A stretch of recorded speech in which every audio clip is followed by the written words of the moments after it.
প্রিয় সনদ প্রত্যাশী ভাই ও বোনেরা, অনেক অনেক শুভেচ্ছা। আশা করি সবাই ভালো আছেন।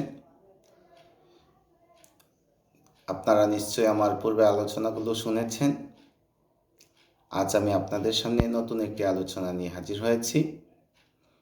আজ আমি আপনাদের সাথে আলোচনা করব দণ্ডবিধি 1860-এর ধারা 375 এবং 376 সম্পর্কে।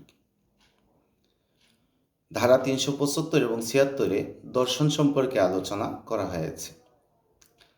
ধারা 375-এর দর্শনের সংজ্ঞা প্রদান করা হয়েছে।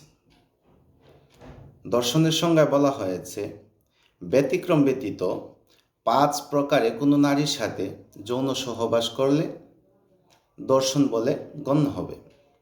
যেমন, কোনো নারীর ইচ্ছার বিরুদ্ধে যদি তার সাথে সহবাস করা হয়, তাকে আমরা দর্শন বলে গণ্য করব। কোনো নারীর সম্মতি ব্যতীত যদি কোনো নারীর সাথে সহবাস করা হয়, তাকে আমরা দর্শন বলে গণ্য করতে পারি।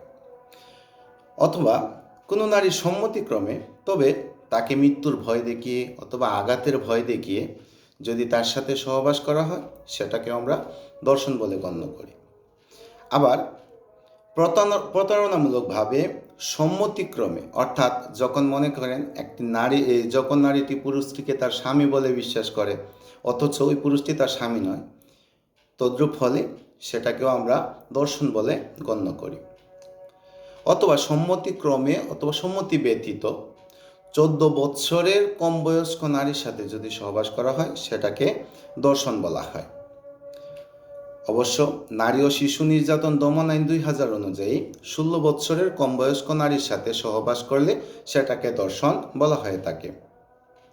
আর দণ্ডবিধির আইন অনুযায়ী 14 বৎসরের কম বয়স্ক নারীর সাথে সহবাস করলে সেটা হবে দর্শন। উল্লেখ্য যে 13 বৎসরের কম বয়স্ক স্ত্রীর সাথে যদি স্বামী সহবাস করে, সেটা ইচ্ছায় হোক অনিচ্ছায় হোক অথবা যে কোনো উপায়ে হোক না কেন, সেটাকে দর্শন বলে গণ্য করা হবে। এবং ধারা 376-এ দর্শনের শাস্তির উল্লেখ করা হয়েছে। দর্শনের শাস্তি,